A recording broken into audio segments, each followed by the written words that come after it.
Hello and welcome back to Scottish Independence Podcasts. We're out and about this week. We've been filming the Hiroshima commemoration in Glasgow. But that's not what you're about to see. You're about to see a conversation that we had with two young activists who we met in Prestwick, as it happens, called Tommy Kelly and Sarah McCahill. We had chats and I just really enjoyed it. And it's kind of finding out, well, why are they doing what they're doing and what do they want from Scotland, whether right now, pre-independence, or thinking more long term. But yeah, it was good, wasn't it? It was good. Really good. Really enjoyed speaking to them, and as they were saying, they were pleased to have the platform to actually speak. So anybody else out there who's looking for young folk, they would like to be there as well. So give them a shout. You were going to say something about the audio? Yeah, just we recorded the conversation in our online studio, and sometimes you're at the mercy of how good people's Wi-Fi signal is, and there's a little bit of places on this where some of the audio isn't as good as we would like it to be, but I don't think it's only tiny places, and it's not too bad. Yeah, we'll put the odd subtitle if we feel it needs it. So hope you enjoy the conversation regardless. We have Tommy and Sarah with us, who are both part of Young Scots for Independence. So we eventually actually met, the pair of you, down at Prestwick not that long ago. It's a few weeks ago. There was an campaigning action day, and really pleased about that. We're keen to find out more about Young Scots for Independence and how you both get involved in it, and what your kind of aims are for doing that. And also, as is rather obvious, you two are both very much younger than me and Fiona, so that in itself is a good opportunity to kind of talk cross-generational, as it were. Do you want to start off and just a bit about Young Scots for Independence? Young Scots for Independence is the official youth wing of the Scottish National Party, or the SNP. Basically, any membership from up to the age of 30. As part of the YSI, and we kind of aim to advocate for the young voices within the party, particularly around the issue of independence, as well as do activities for young people in the party specifically. Oh, so it's not. I wasn't sure if it was something that two of you had set up, but it's no. Oh no, it's not. Years back, and I was working with a friend on what at the time was Indie Live Radio. We had the convener and co-convener of YSI into the studio, as it was, to talk then, and that was when I first came across you. So you two are convener and co-convener, is that right? Convener and vice convener. Okay. Tell us a bit more about it from your point of view. The organisation itself has been kicking about for nearly 50 years now. The information that we have on it is sort of limited. People just sort of forgot over time, who started it and when it started. But it was started around 1980. Oh wow! I know, so it's quite old now, actually. Yeah. Well, quite young in terms of organisation. But yeah, I don't really know what else to say. Well, I didn't realise that it had been going on that long. So it predates the referendum by quite some considerable way then. Yeah. I mean, it was definitely the sort of grassroots place for young people that supported independence at the time, considering that the SNP was really the only champion for that. I mean, we know that John Swinney was involved in it for a while as well. When it was first set up. As a young activist, he was involved in it. Yeah. That's rather good, isn't it? What sorts of things do you do? Well, primarily, our focus is obviously to campaign and advocate for the views of Young Scots. A lot of what we did, especially just before the election, because I was the convener for the Glasgow regional branch, and we were doing campaign days nearly every weekend. We campaigned everywhere in the Glasgow region, which was very good. So I think it just depends at what point we are at, because around campaigns that does become the main focus of that. But sort of out with that, it's just trying to keep engagement up, trying to improve visibility, and then also making sure that we have a presence at local by-elections as well. because we helped with the Lark Hall one not that long ago, and now we're sorting out what we're doing with the ones in Edinburgh as well. Right. And are you both based in Glasgow? Tommy is, I'm based near Kilmarnock. Ah, right. Okay. So it sounds then as if there's, is it branches you would call them, or bits of the organisation around the place? So what we've set up, kind of the branches have always kind of floated about and existed, but the membership of them and organisation of them has kind of come and gone. But since the time when me and Tommy were elected as convener and vice convener, we have set up a branch for every Scottish Parliament region.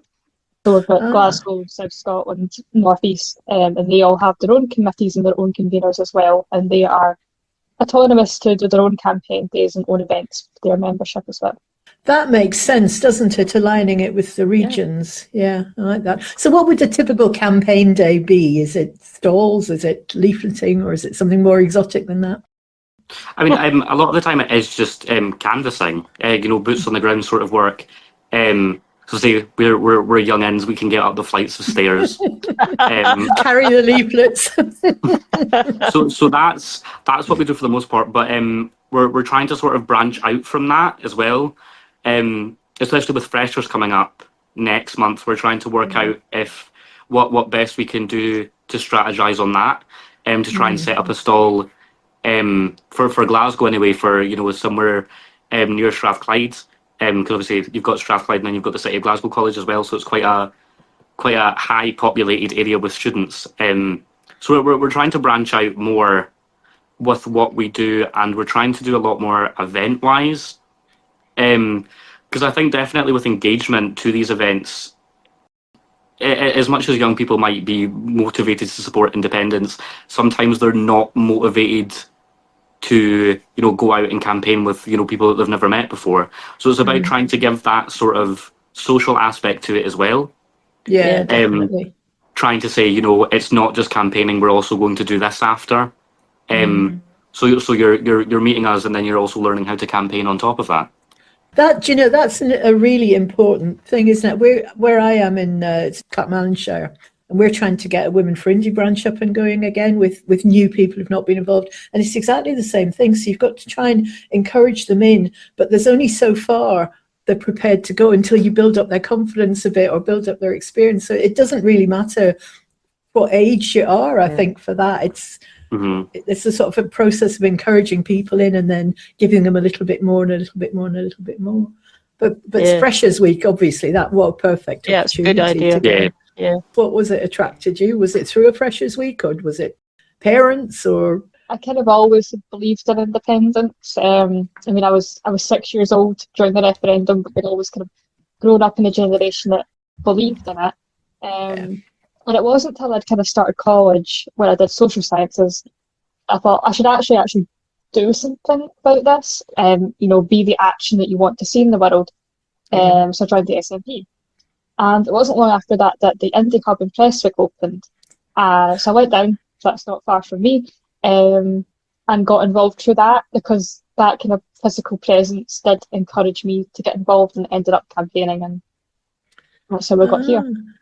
Great. That is interesting, isn't it? Because the hubs are really important, and we kind of don't have that many of them. I think there must have been more in the past. There was certainly one local to me, but just for a space for people to drop in, you kind of can't underestimate that, really, can you? Yeah. Right. There was one in Edinburgh, in Liberton, actually, of all places, because you wouldn't really think of Liberton as the hotbed of support for independence, though I may be wrong in that. I used to live in Liberton. I used to be a flat in Liberton, so that was a long time ago. So I mentioned social media because I know kind of came across you there. Just the other day, I mean, I know you're on TikTok. I saw you on this TikTok post that's just a series of faces, and it's about how we're responding to Burnham's free bus travel.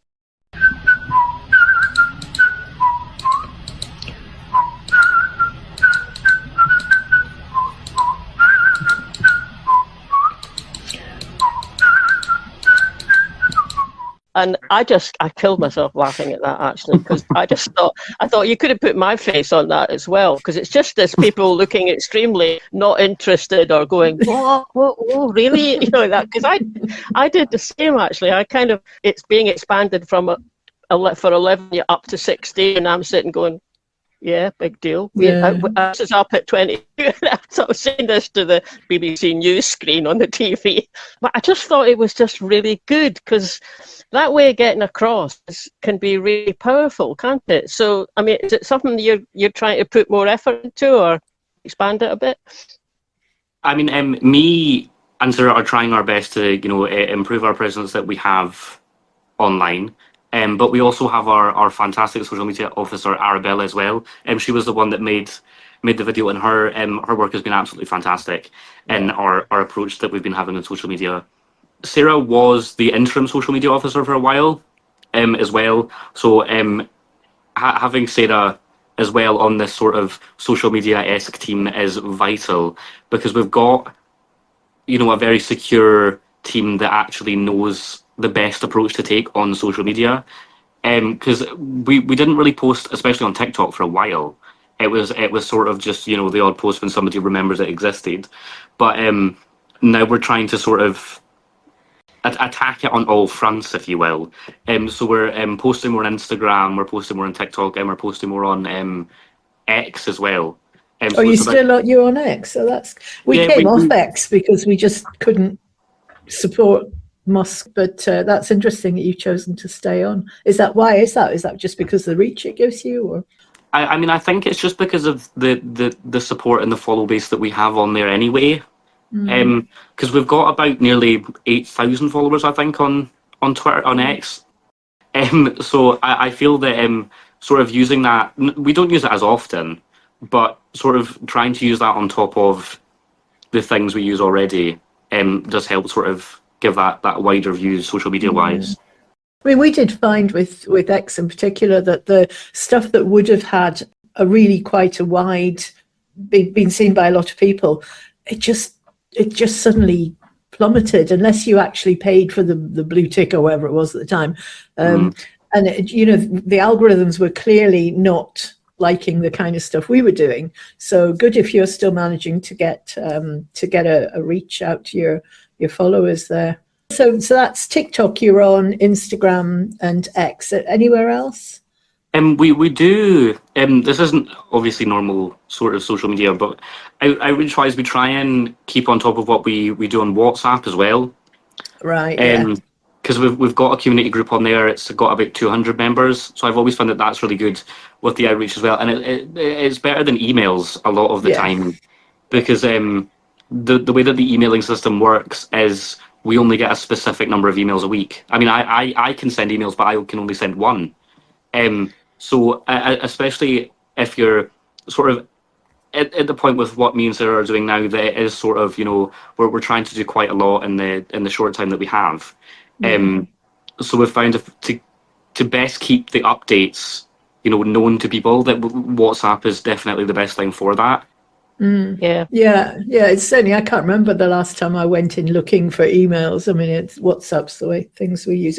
We use Discord between us, but it's hard to get other people to join in that. But there is still a place for that face-to-face thing is really important. I mean, that Prestwick day where we met you guys, I actually was at the last one, this just on Saturday, Believe in Scotland did one in Stirling, and one of the guys who'd been at Prestwick came along to that, and Julian Smith came from Dunfermline. So you've got that kind of melting pot of different people getting together.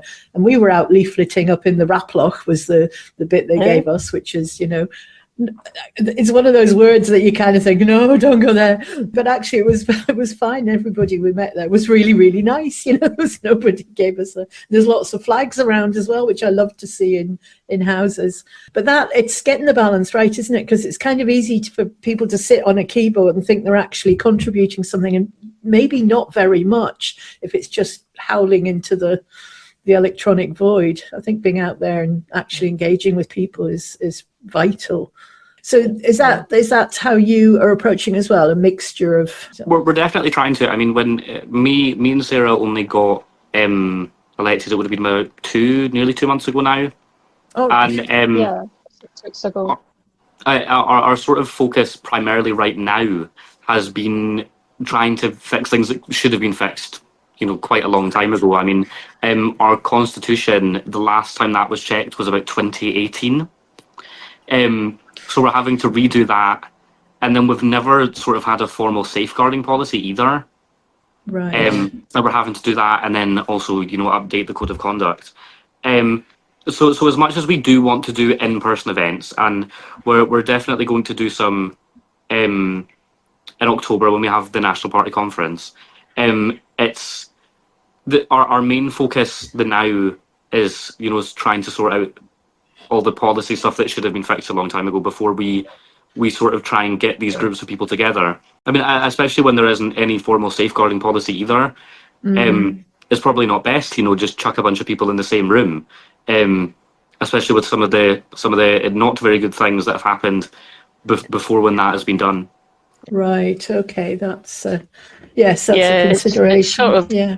It's it is a consideration. I mean, it's sadly a necessary one, as you say. It's more necessary, maybe even getting more necessary. I mean, it wasn't a thing you even had to think about really.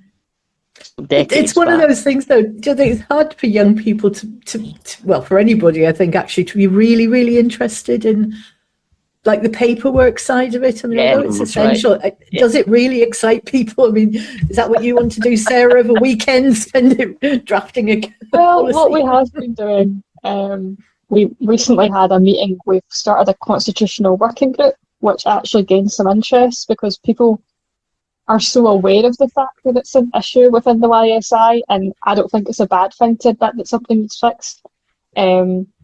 So we have had like in-person meetings where we've just got our highlighters out and we've been going, we're going to get rid of that, we're going to change the wording of that. And it's like a good like brainstorming session between young people about what we actually want for our group. Oh, fair enough, yeah. Fair enough. I mean, it's not that we want to do the paperwork. The paperwork is definitely not the funnest part. But our sort of mine and Sarah's priority is ensuring that we can do these events, but ensuring that people's safety comes first. Yeah, that's how we take the approach to that. Yeah. I mean, absolutely. You need that sort of solid basis first, and then you can use that to kind of move, can't you? Mm-hmm. So, what about yourselves aside from YSI? I think I don't know if it was me or Fiona, but I think one of us said to you in Press Week, it was, after all, your generation that will be running Scotland once it's independent. It's not going to be a generation because probably won't be here any longer. Although I am hoping to speak for yourself, Marlene. I'm hoping to see the day when it actually happens, but I won't be involved in it. So given that, I mean, that could be either a daunting thing or it could be a really kind of inspiring kind of thought to have. But now, without actually meaning that, or even suggesting that it needs to be both of you actually, doing it, what kind of place do you want Scotland to arrive at, or how can we make it work better for everybody? I mean, do you kind of think about stuff like that? Because we do, but we do it by looking back. We kind of look back and go, it wasn't like that 30 years ago, which actually is true, and it's valid enough. But that's not what you can do. What do you think about that? What is it you want in an independent Scotland? Big question. I mean, I think the consensus among young people, particularly those that want independence, is they want to see Scotland become this welcoming, inclusive place. When it's independent, I think a lot of people look towards the Scandinavian countries and what they've achieved, and people really want to replicate that in Scotland, not just in our generation. But they just want it to not feel the way it does right now, and it feels very hostile. Very demotivating, and it has for a while. And I think a lot of young people and across generations look towards independence as something hopeful and a way to just kind of start from scratch, like have a fresh start and make a country they actually want to see. Yeah, the Scandinavian thing, I mean, that's not just young people. We're absolutely inspired by the Scandinavian thing as well. But I think the key that you said there is the hopeful that things can change, isn't it? And that sense right now of, oh God, we're stuck. Whatever we try and do, we're no, you can't do it, slammed in your face. And the thing that right now, the energy thing, who owns our energy, who's allowed to own energy, we know the position the Scottish government's in, but it's infuriating that we're in this position of having, state-owned energy companies from other countries in Europe making a profit to support their own services, while we can't make that profit to support our own services. It's just so frustrating. Without independence, I don't know how we can actually fix that. Is there anything that you think actually we could be doing better now on the run-up to independence that would help us get there? Well, the approach that me and Sarah have been taking is sort of we want a Scotland that is inclusive and welcoming, whether that be independent or not.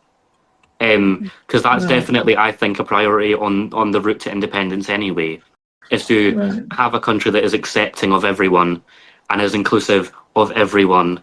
Because that fundamentally is how you build a better society. It's a cultural value, isn't it, rather than a legal process? Yeah. Yeah, because I mean, one of the concerns that we've had that sort of goes away from this sort of independence aspect is definitely the rise that we've been seeing in the far right. Yeah. And we supported the Stand Up to Racism counter protest on the 25th, and just seeing these people doing Nazi salutes and then going to attack a mosque as well, because the British Muslim Trust says that every 5 days a mosque is attacked now. And I know on the 25th when they were going to try and attack this mosque, there was a funeral happening as well. Yeah, which is absolutely atrocious. So I think if we want to work towards independence, we need to work towards this stigma that anybody that isn't white doesn't belong here, because they're just as Scottish as any of us are. Absolutely. I was saying they deserve to be in an independent Scotland as much as we do. Absolutely. Of the people in your age group, is it a sense of sort of two opposing views, or are you looking at these kind of racist mobs which have young people in them and thinking, who are those people? They don't represent anybody I know. Or is it something that actually it's a happening debate amongst your circles? I think the outlook that I've had to try and have is obviously some people who I think are probably more left than I am are sort of depicting this as some sort of illness, and they're far right racist. They're just completely demonizing people, and I don't think that's the approach we should be taking at all. Because I know that there's people that I went to school with who voted Reform this year, that voted Reform this year, but I don't think that's down to them being racist, homophobic, ableist, because it's not. They are just falling for this far right populism that is over-promising and underperforming. So I think it's just about trying to not demonize people, but try and have healthy debates with them on why they feel the way that they do. Yeah. I mean that's interesting, because it's a bit reminiscent of a conversation we had with Colin Fox, who's convener, or not if that's maybe not like the title, but anyway, Scottish Socialist Party leader, one of them, and he was saying to us, when the SSP campaign, they go into the big housing schemes, so it's mainly Glasgow, Edinburgh, maybe Dundee, probably, and he was saying, he said, there's people there, and there are probably a lot of them going to vote for reform, and what you've got to do is find out why. And it was pretty much what you said just now. It's like he said, there are a lot of people there that are angry and they're feeling let down. He said, well, at the moment they're feeling let down by the Labour Party, so they're just going, well, I'm going to vote for reform.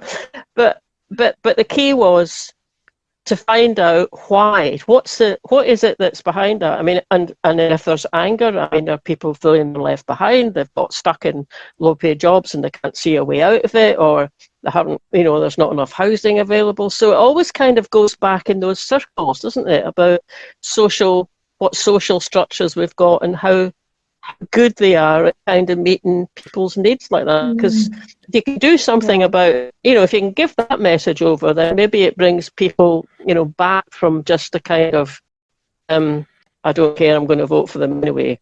Of course, it's hard. It's hard to do that. I think that's something we forget a lot in politics, is we need to understand why people are voting the way they are, and the socioeconomic factors around that are like so important that we a lot of times just revert to the action of the politics. And I think the way we want to treat kind of the far right and try and understand why people are voting for it, because oftentimes they aren't far right, racist people. They are just people who have not been the most fortunate and don't understand. They don't feel another a way out of it. But I also think we need to take that approach towards convincing people of independence. As instead of demonising people for not supporting independence, why don't you support independence? Why would you not see Scotland out and actually have an open discussion rather than a debate about independence? And that will see more people sympathetic towards the cause. We need to restructure the way we approach our opposition in politics. It's not an attack or a debate, but as a discussion about what we want to see our country be. Very topical, actually, because we've just had conversations with Plaid Cymru MP and Sinn Féin MEP, who are both involved in their countries in that kind of open, what kind of country do you want to be? Not you're right and we're wrong. It's about, well, okay, we might have disagreements about how we should get to an end result, but the end result is, for example, we all want an NHS that works. We all want people to have houses that they can. I think what you're saying is absolutely right. Definitely, when we're at a time that the media is being filled with this violent extremism, that sort of builds the narrative for that movement. But I know teachers and nurses and God knows who else who voted Reform this year, not because they were racist or far right. It's because they wanted a better education system. Why do you think then they think that reform is going to give them that? That's the bit I find the most. I mean, I get people with social issues are angry and just want them fixed, but why would they choose the party that's made up of millionaires and whose policies are benefiting those people, not the people who are voting for them? I mean, it's that narrative, the way they've managed to capture, if you like, the working class and the poorest in our society, why they've convinced them that they are the answer to their problems. That's the bit that I find mystifying. And with your age group as well, I wouldn't have thought you're getting a lot of your information from mainstream newspapers. Maybe tell me if I'm wrong on that, but is the Daily Mail, for example, is probably not your standard wake up reading. So how is it that message gets twisted in such a way that people like you're describing, nurses, teachers, whatever, go, oh, reform, they'll fix it. Whereas if they looked at what their policies are, it would be obvious that they are not going to fix anything for those people. I think, especially with far-right populism, like Reform is, they feed off political apathy. They feed off people being indecisive and not knowing who to choose. And for our age group specifically, as you said, and I agree, we probably aren't getting our media from the Daily Mail and the Guardian. It is primarily off social media. And depending on which way your algorithm goes on social media, that really can depend on what information you're seeing. Because with people that are, not very active politically or feel politically apathetic, they're not going out in search of information. They're just sort of feeding in the information that they're seeing online anyway. And if they are just getting, this sort of far right view and reform-esque view on their social media, then that's sort of what they lean more towards. Because I mean, reform is good at social media. That is something I feel that we need to admit as well. They are good at social media. They are good at their approach. And they have huge resources to put into it, which dwarf anything that we've got access to. Yeah. And if they're sort of getting their views in first, if you will, then that's where, you know, that person will lean, because you know they've viewed themselves as a working class party that, you know, will deliver on what parties have failed on before. But that's what I think anyway. Yeah, no, I think you're I would probably right. agree. In a wider kind of aspect of it is like nurses and teachers.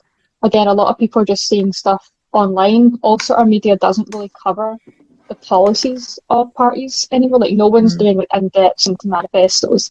It's what's making the headlines, and that's what Reform and stuff are thinking about, is what's making the headlines. Also, Reform is in opposition, so their like policy development side of things isn't going to make the news. But what will make the news is attacking other parties, and people feel like, oh, we've tried Labour, we've tried the Conservatives, we've tried the SNP, so we're going to try Reform this time. But what people are reading about Reform is it's not the system that you live in that's the problem, it's immigrants. And people are just taking that and being like, oh, I've not heard someone say that before. They probably have, because that's not an attitude that's new. But Reform gets the headlines because they say shocking things, and people just believe it because they're so hopeless and they feel they've tried everything, so that must be right, because everything else they've tried hasn't worked. I think you're absolutely right. I mean, in one way, I think having Reform MSPs is probably hugely advantageous to us, because when they're forced to actually explain some of their policies, or some of them they simply can't explain, or when they're exposed to the light and people can say, well, actually, no, those, I mean, there was a survey out recently about people's perceptions of the levels of immigration, for example, and they hugely overestimate what proportion of people in any community, you know, weren't born there. And because they're sort of primed themselves to believe these things, because they're not hearing the truth. And, you know, the one that stuck in my mind, it was less than 1% of the world's refugees come to Britain, you know, less than 1%. And yet, if you read, you know, glance at the newspapers and listen to all the boats coming over and thousands of them, you know, no wonder they can get this narrative of invasion and, you know, threat that they've managed to drum up, but it's simply not accurate. We saw that on the campaign trail as well, like out canvassing. Like I was canvassing in like East Ayrshire, which is probably one of the most least diverse areas of Scotland, and people were complaining about immigrants, and it's like, this is not, and we usually just ask, so have you been affected yourself by immigration? And they would say no. Yeah, have they met an immigrant? There's so little immigration in the area you live, which can often cause economic deprivation because there's no stimulation. But it's people who've never been affected by it are just voting Reform for reasons that are really difficult to explain. And it was something we came across a lot in the campaign. And I remember someone trying to explain to me that immigrants were coming in for Karen Ryan. And I was like, I don't think that's right. But people, it's concerning. As much as it's funny to laugh about, it's also really concerning. It is actually. I mean, I usually said, oh, well, that would be the Irish, wouldn't it? It'll be coming in from Karen Ryan, really. But yeah, it's not funny, actually. I mean, and it's one of the disadvantages about so many, you know, people now, I mean, not getting their information from mainstream media. God, not that mainstream media are perfect, far from it. But they are accountable, so they can, you know, things can happen if they persistently kind of come up with misleading or, you know, disinformation. But when it's TikTok and, you know, there's no way, that's such a big disadvantage. And also what you said earlier about, you know, it depends where your algorithm's pointing you. It's not like you ask Google a question and you get an objective best practice answer. You do sometimes if it's more factual thing you've asked, but if you ask something about politics, what you get is what you've already searched for, because they've got you in that pool. So that's not a good thing for trying to run a democracy. It's quite good if you're trying to run something like Russia or even the United States at the moment, but not if you're trying to run a progressive type democracy. It's actually makes you realise just how vulnerable it is. Because I think that's something that I wouldn't have said actually until maybe the last, I don't know, 10, 15 years. because you can sort of assume that, well, the democracy works, and you take on board what your politicians say, and you either like it or you don't, so you vote for someone else. But you wouldn't have thought that what you're being told is outright lies. I wouldn't have thought that ever. The narrative can change in a very short space of time. Because you think, 3 years ago, there was general agreement that climate change was made by humans and it was a bad thing, and now there's articles in the paper written by people who should know better, starting to suggest that might not be the case. We should just drill a bit more.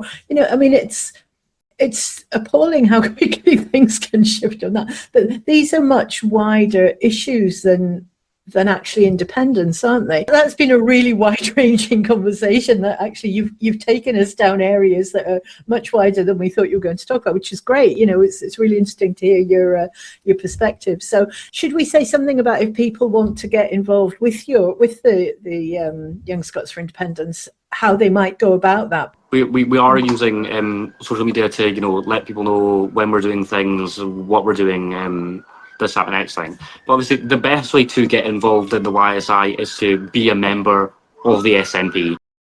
That is, the way to get involved. And I've noticed with what we've been doing, trying to do more of an outreach, is there is people that are members of the SNP, are under 30 and are in the YSI and just have no idea how to get involved at all. But they want to. I'd sent out an email the other week there with a link to the WhatsApp to email all members to say this is this and etc. And tons of people joined it. So that's good.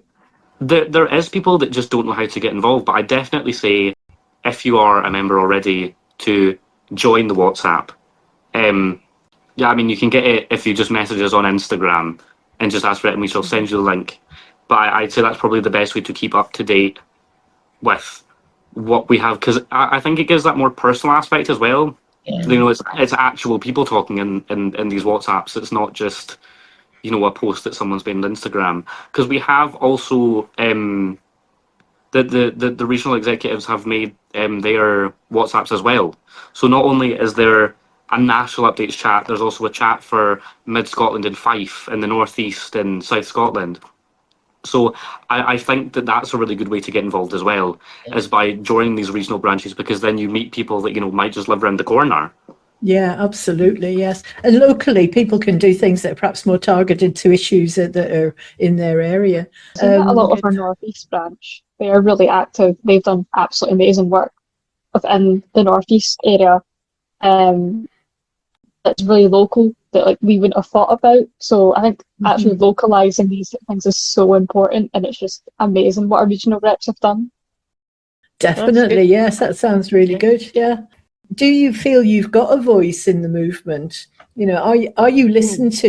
You guys are in SNP. Are you actually able to influence and what happens, or is it sort of yes, run along and play kids kind of thing, or do you actually feel you've got a route into decision making? I think that there is that sort of view that people have that we are just a bunch of Waynes that have formed a group. But I think definitely from an independence aspect, it's always been quite youth centric. It's never been we need to get an independent Scotland for this generation. It's always been we need to get an independent Scotland to help those that come after me. So it is quite a grassroots youth campaign as well.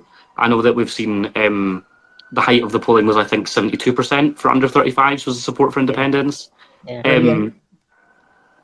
So tons of people support independence at a youth level, and I feel that the party knows that, and they know that they need to try and help engage youth wing within their party. From being convener, I'm also on the National Executive Committee for the party as well. Ah, right. So there's a direct link in there. That's good. Yeah, really good. So sort of having the chance to, be in these meetings with, the party leader, the deputy party leader, the business convener, the thing that's that make the party tick, and having that chance to, bring what young people want to be heard on to that committee is a really good way to get involved, and especially with with the parties conferences as well, because we've got a National Assembly coming up. I think it's on the 22nd, and then we've got National Conference in October as well. And me and Sarah have tried to sort of engage people to submit resolutions. Because not only is it a really good way to learn, how a party makes policy, it also helps them if they've got issues that they feel need to be, tackled at or looked at more. That you totally, submit it, try and get them passed. Because we're going to look at, because as an affiliate, we can submit resolutions to conferences as well. So that's something that we're going to look at. Thoughts on what some of those resolutions might be? What we've thought of doing is just opening up to the membership, saying, what are your ideas? And then we can come together and see what everyone wants to do. Because although we are the convener and vice convener, we don't know what everyone's thinking. And it's a movement of lots and lots of people. So our idea for a conference is to just open that up, take submissions, and go through them and see what we think represents the most people based on what people want us to actually submit and want to be taken to part in. We can't represent everyone. No. We don't have experience in every single thing that we possibly can. So it's definitely good to get the members involved, because that's what the organisation should be doing anyway. Because there are specific areas of information that me and Sarah know, and then me and Sarah don't know.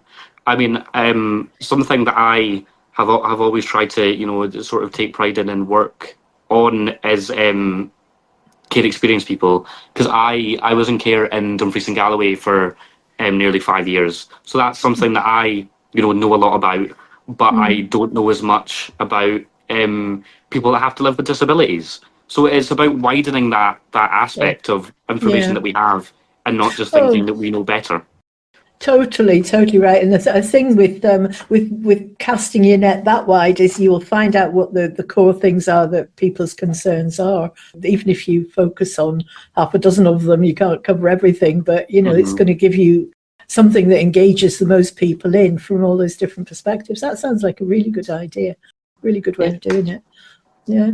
So do you think you'll go into politics yourselves later on? Is this a sort of, do you see this as a route in, or is it just a current interest? When I ran to be convener, I know that some people have, seen it as a sort of stepping stone to something higher up in the party. But I never did it as, this is going to get me somewhere else. Because I knew, and like we were talking about with the policy work, like the Constitution and the Code of Conduct, it was known pretty widely that it wasn't the best material that has ever been created. And that's what I ran on, that, if I was elected, I would go and I would try and fix these things the best I can. And I mean, that's what I want to do. Whether I want to get involved in politics after this, God knows. It is not something I think of that much. That's probably a sensible position to take for the moment. Yeah, it is good experience though. Yeah. And I'd forgotten groups in the SNP can put motions forward to be discussed, and that's really, that's a really, really good way in. If you can find the ways of using that well, that could be really, really good. What about you, Sarah? Have you any thoughts on politics as a future? I'm the same as Tommy. When I ran for vice convener, it was about fixing YSI as it currently is. And there are a lot of criticisms that were, careerists that just want this as a stepping stone, but I've not thought about it. It doesn't, I don't think it appeals to me, to be perfectly honest. Yeah. You can't win, really, can you? If you step up, people accuse you of being careerist, and if you don't step up, nothing happens, and nobody improves the constitution. And I'm glad you're enjoying it just now, and it sounds as if you're really thinking about what you're trying to do and get some structure in there and get some engagement, which has got to be the right way of approaching it. Do you work? Look, I know you're new to the job, right? So I'm just throwing out an idea. Because you could work cross party, couldn't you? If there's some particular topics, say out if you're talking to people about what people in the YSI might want to take forward, one possibility would be to talk to younger members of the Scottish Green Party, or even depending on what the topic was, other parties, not necessarily that they need to be supporting independence. That probably takes another level of organisation, and I know you're not there yet because you're getting that base sorted out for the moment, but it's quite, to me, that would sound quite exciting. This is quite a topical thing for us right now anyway, because just last week we'd worked with the youth wings of the Greens and the Lib Dems and the Young Labour as well, to put this statement together to sort of denounce the actions of Reform politicians that were at that event, and it worked really well. And you do sort of realise when you speak to some of these groups, especially the ones that aren't pro-independence, that is the biggest difference that we have. Yes. I mean, especially with Labour, they're a social democratic party, so are we. But the only major difference that we have is independence, and that shouldn't be reflected at a youth level anyway. We shouldn't be sat hating each other because someone the same age as me in Labour doesn't support independence. Because we aren't politicians. So I think it definitely is within our interest to sort of work cross-party to improve whatever we can. I mean, like with the statement, because the actions that those Reform politicians took was horrendous. Yeah. And a lot of the actual topics that you've been talking there are not independence-specific topics. They are societal, cultural, values-driven kind of things. And with sort of over 70% of younger folks supporting independence anyway, chances are that if somebody's in the Young Labour, whatever their equivalent is, they may well be open to independence. It's just they've chosen to go down that, because we know a lot of Labour members are, pro-indie. With obviously, because we have talked a lot about societal issues, and was it our main focus is an independent Scotland and improving the lives of young people. But like I'm sure I said it before, we don't just want an independent Scotland, we want one that is inclusive and welcoming. Yeah. And that is something you have to tackle first before you get to independence, I think. Excellent sort of way of putting it. You don't have to wait to be independent to start working on the kind of country we want to be, which is kind of what we've said since 2014, isn't it? Work as if you're in the early days of a better country. So, the kind of focus that you guys are taking, I think is brilliant. I think it's absolutely true. Is there anything that we can do to help? Do you want to record a podcast episode and we'll put it out for you, or anything like that? I think what you have done in platforming young people is all we can ask for, really. So we're really, really grateful for the opportunity to come on, because I think the best way to help young people is to just give them a voice rather than try and speak for them or do anything like that. So this is amazing. Definitely. So thank you. Very welcome, and do come back, and if you're getting involved in a campaign day and you want us to, I don't know, we could film it, couldn't we, Marlene? We could film it. You could certainly, if you wanted to come on and promote it. Really pleased having you on, it's great. And have a wee think about, if you just want to have a discussion or lead a discussion, maybe the pair of you with someone else from, another part of YSI, and you want to do a podcast on a particular topic, we could set you up that you've got the platform, you have a similar discussion to the one we've just had, so we could put it out for you, or you could put it out yourselves, really. I mean, so if something like that comes up, remember that that's a possibility. Yeah. Good. So, anything final you want to say while you've got us? That you? Independence. Yes, freedom. Well, I'm very pleased. I'm very pleased that Perry haven't sat there and said, "Look, come on, you old folk. Why on earth aren't you supporting independence?" It's still a puzzle, and it's one that we could do with tipping it a bit further. Because if we got our generation just another, 5 or 10% of it, even that could actually swing it the whole country. But at least we vote. That's the other thing. The other challenge. Yes, we do vote. Getting younger folk to vote. Yeah. Anyway, it's been absolutely lovely to speak to you. It was really nice to meet you. Thank you. You come back on, and we'll keep tabs on you, and you can keep in touch. And let's see what you're up to. Okay. So thank you. Great. Thank you. Okay. See you later. Bye then. thanks for listening, everybody. I hope you enjoyed that. If you want to make sure you're following us and subscribe to us, then you get notified every time we put something new out, so you don't miss anything. That would be great. Also, you can click the little bell if you're watching on YouTube. And sign up for our mailing list. You can do that from the website, and we always send one out at the beginning of each month to tell you what's happening. Last but not least, you can buy us a coffee on coffee.com.